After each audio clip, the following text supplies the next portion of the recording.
ये सरकार जिस प्रकार से काम कर रही है, ये बड़ा दुख का विषय है कि सिस्टम की कमी की वजह से ये हादसे नहीं, ये हत्याएं हैं। पिपलोदी स्कूल की घटना को हम भूले नहीं कि किस प्रकार से सिस्टम की कमी की वजह से बच्चों की मौत हुई, और आज शॉर्ट सर्किट की वजह से एसएमएस के अंदर इतना बड़ा हादसा हो गया।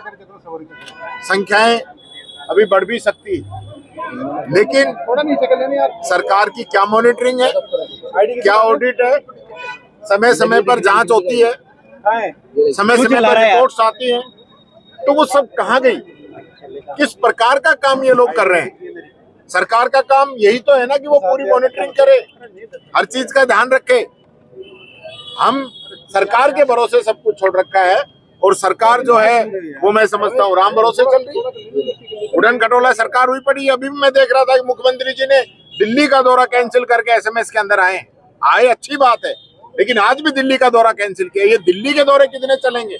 दिल्ली के दौरे की बजाय अगर एसएमएस के दौरे हो, स्कूलों के दौरे हो, जो सरकारी योजनाएं चल रही उनकी मॉनिटरिंग हो, तो मैं समझता हूँ ये राजस्थान अच्छे से चल पाएगा। अगर ये लोग काम नहीं कर पा रहे हैं तो इन लोगों को इस्तीफा दे देना चाहिए। तो मैं चाहूंगा चिकित्सा मंत्री जी को तो तुरंत प्रभाव से अपना इस्तीफा दे देना चाहिए कि वो डिपार्टमेंट को संभाल नहीं पा रहे हैं। लगातार जो है पिछले एक सप्ताह से आप लोग देख रहे हो कफ सिरप से मौतें हो रही है, बच्चे मर रहे हैं, डिपार्टमेंट मना कर रहा है कफ सिरप से मौत नहीं हो रही। एक डॉक्टर ने कहा कि कफ सिरप से नहीं हो रही, मैं पी के दिखाता हूँ।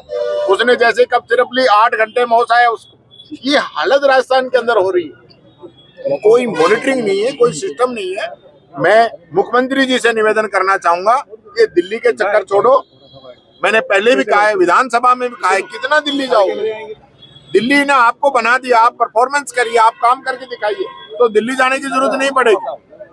आज लगातार हादसे पे हादसे होते जा रहे हैं। यहाँ पर मृतक अब धरने पर बैठे हुए हैं, मुआवजे की भी मांग कर रहे हैं। मृतकों के परिजन जो है, मुआवजा मिलना चाहिए, मुआवजा मिलना चाहिए। सरकार जो चिकित्सा मंत्री जी हैं उनका इस्तीफा होना चाहिए।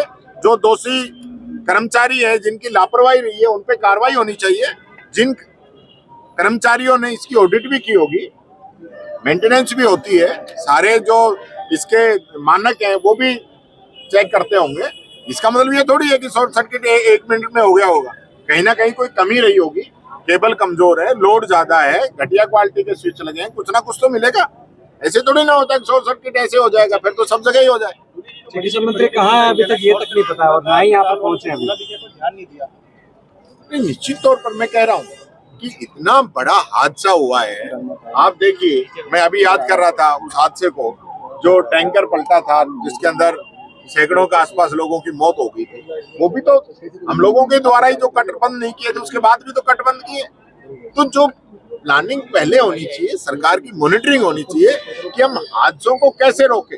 हादसे होने के बाद में तो आप क्या करोगे? संवेदना जताएंगे और मुआवजे की कुछ घोषणा कर देंगे, और उसके बाद छुट्टी, जांच आयोग बना देंगे, टीम गठित कर देंगे। हमने जांच कमेटी बना दी है, वो जांच कमेटी की रिपोर्ट जब तक आएगी, जब तक सब लोग इसको भूल जाएंगे। ऐसी क्या इस सरकार का काम है जो लोगों की जान से खेल रही है? चारों तरफ जो है हाहाकार मचा हुआ है।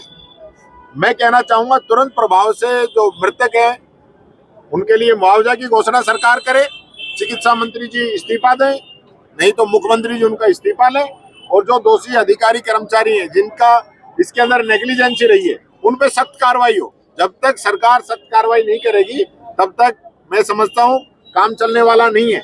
कोई मॉनिटरिंग नहीं है, कोई चिकित्सा विभाग के अधिकारी कहीं नजर नहीं आते। कौन मॉनिटरिंग कर रहा है, कौन इस सारी चीजों को देख रहा है, कौन दौरे कर रहा है, कौन लापरवाह लोगों पे कार्रवाई कर रहा है, कुछ समझ में नहीं आता। क्या मजाक बना रखा है इस सरकार का? लोग कहते हैं सरकार नहीं, सर्कस चल रहा है। जुड़े रहिए एनसीआर संदेश न्यूज के साथ, सब्सक्राइब करें और हर ब्रेकिंग अपडेट सबसे पहले पाएं।